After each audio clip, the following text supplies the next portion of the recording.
Welcome to Webline. जियानली युवान के साथ हमेशा खेलती रहती थी, जिसके कारण अब इन दोनों की बॉन्डिंग तेज हो गई थी। जियानली युवान से पूछती है कि तुम मार्शल आर्ट क्यों नहीं सीख रहे, बाकी सारे राजकुमार तो तलवारबाजी, मार्शल आर्ट सब कुछ सीख रहे हैं। तो युवान उससे कहता है कि मेरी हेल्थ ठीक नहीं है, इसलिए राजा ने मुझे ये सीखने को मना किया है।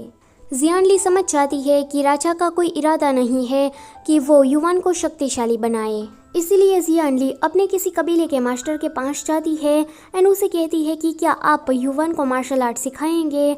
उसके आगे युवान वहीं पर ही रह जाता है और जियानली कैपिटल वापस आ जाती है। ऐसे ही दिन बीत रहे थे। जियानली अब जवान हो चुकी थी।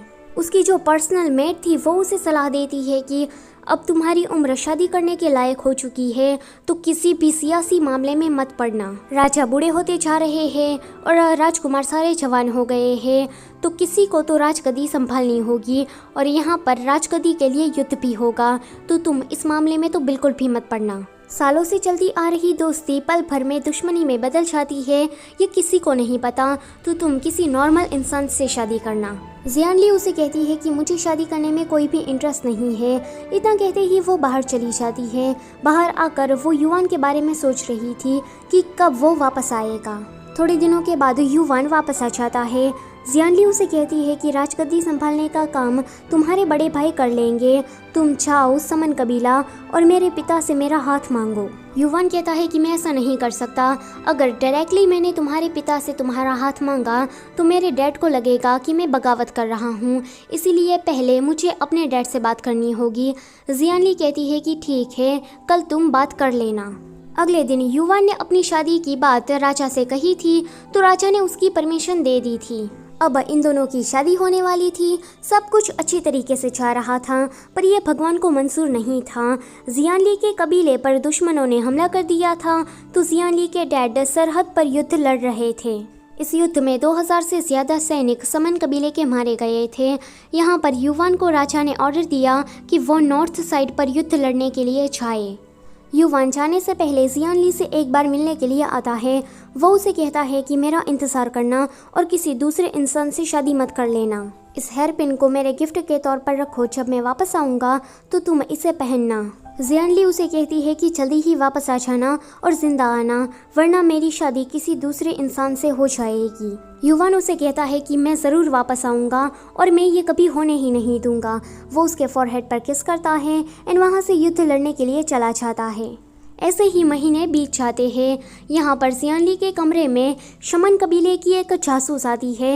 वो कहती है कि राजकुमारी जल्दी से यहाँ से भागिए। शुआन युआन राज्य के दूसरे राजकुमार ने हमारे पूरे शमन कबीले को ख़त्म कर दिया है। आपके डैड, मॉम, भाई कोई भी जिंदा नहीं रहा है। उन्होंने मुझे ये सीक्रेट लेटर आप तक पहुँचाने का ऑर्डर दिया था, अब ये ऑर्डर मैं पूरा कर रही हूँ। इतना कहते ही वो जासूस मर जाती है। जियानली को तो कुछ भी समझ में नहीं आता कि ये अभी अभी हुआ क्या।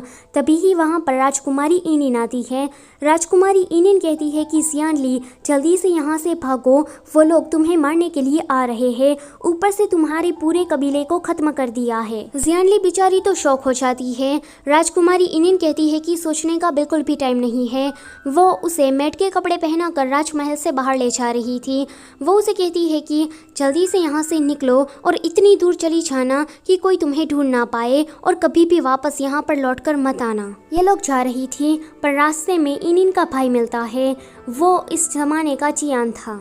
राजकुमार चियान को पता लग जाता है कि इनिन जियानली को भगा रही है, तो वो उसे कहता है कि तुम दोनों यहाँ से नहीं भाग सकती, तुम दोनों को मौत की सज़ा मिली है। जियानली उसे कहती है कि तुमने युवान को नॉर्थ साइड भेजा ताकि तुम सभी लोग मेरे कबीले को नष्ट कर सको। राजकुमार चियान कहता है कि वाह, तुम तो काफ़ी ज़्यादा जल्दी समझ गई, ये राजगद्दी का मामला है। राजगद्दी के लिए एक भाई दूसरे भाई को भी मार देता है। जियानली कहती है कि इसका मतलब ये तो नहीं है ना कि तुमने युवान को मारने के लिए नॉर्थ में कुछ हमलावर को भेजा है। वो कहता है कि हाँ, तुमने ठीक सोचा, अब तुम्हें भी युवान की तरह मरना पड़ेगा। वो जियानली को मारने के लिए जा रहा था, पर बीच में जियानली की मेड आ जाती है एंड वो मर जाती है। फिर वो राजकुमारी जियानली को मारने के लिए जा रहा था, पर इस बार राजकुमारी इनिन बीच में आ जाती है। इनिन कहती है कि जियानली जल्दी से भागो। जियान देखता है कि इसने तो अपनी बहन को ही मार दिया है। यह देखकर वो रोने लगता है और जियानली वहाँ से भागकर एक गुफा में छुप जाती है। गुफा में आकर वो रो रही थी कि उसका पूरा परिवार मारा गया, उसका कबीला नष्ट हो गया। फिर वो उस सीक्रेट लेटर को देखती है एंड उसे पता लगता है कि उसकी फैमिली को क्यों मारा गया, क्योंकि जियान ली एक फेड स्पिरिट थी और उसके अंदर बहुत ही ज़्यादा पावर थी। फेड स्पिरिट हमेशा इंसानों को खाती है। जियान ली की पावर को बचपन में ही उसके डैड ने सील कर दिया था। अब तो वो जवान हो गई थी, इसलिए वो सोचती है कि अब मैं अपनी पावर को जागृत कर सकती हूँ। इतना सोचकर वो कुछ स्पेल करती है जिसके कारण फेड स्पिरिट की पूरी पावर उसे मिल जाती है। फिर वो सोचती है कि अब मुझे युवान को नॉर्थ साइड पर ढूंढने के लिए जाना होगा। वो ऐसे ही घोड़ा लेकर चली जाती है। वहाँ नॉर्थ में उसे मास्टर ली मिलते हैं। जियान ली उसे देखकर कहती है कि मास्टर ली, आप तो मेरे पिता के वफादार मंत्री हुआ करते थे ना, फिर आप जिंदा क्यों है? मेरा पूरा कबीला मारा गया, इसका मतलब ये तो नहीं है ना कि आपने मेरे कबीले को धोखा दिया? मास्टर ली कहते हैं कि हाँ, तुमने ठीक सोचा, मुझे पावर चाहिए थी इसलिए मैंने ऐसा किया। मास्टर ली को पता था कि जियान ली के पास बहुत सारी पावर है, तो वो उसे बंदी बना लेता है। आगे जब वो उठती है तो वो डोली में थी, उसके पूरे सेंस काम नहीं कर रहे थे। तभी ही वहाँ पर युवान आ जाता है।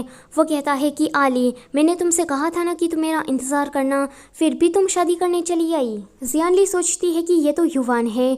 युवान जियान ली को लेकर वहाँ से चला जाता है। रास्ते में वो कहता है कि तुम कुछ बोल क्यों नहीं रही हो? उसे पता लग जाता है कि जियान ली के सेंस काम करना बंद हो चुके हैं। वो कहता है कि माफ़ करना, मैं लेट हो गया, मुझे पता चला कि मेरे डैड ने तुम्हारे कबीले के साथ क्या किया है। अब मेरा डैड के साथ कोई वास्ता नहीं है, मैं बस तुम्हारे साथ रहना चाहता हूँ। हम लोग यहाँ से कहीं दूर चले जाएंगे और खुशी खुशी अपना एक नया परिवार बनाएंगे। तो जियान ली इशारों से उसे कहती है कि हाँ। पर तभी ही वहाँ पर मास्टर ली अपने कुछ सैनिक लेकर आ जाता है। युवान उन सारे सैनिकों से फाइट कर रहा था। वो सोचता है कि आज तो जो कुछ भी हो जाए, मुझे और जियान ली दोनों को ही इस जगह को छोड़कर जाना है। पर तभी ही वहाँ पर किंग यामा आता है। वो बाइसन को बुलाता है। वो कहता है कि तुम जियान ली की आत्मा को लेकर आओ, पर बीच में युवान आ जाता है। आज युवान बाइसन से लड़ता है। लड़ने के टाइम पर युवान भट्टी में गिर जाता है, पर मरने के टाइम पर उसने बाइसन को भी मार दिया था।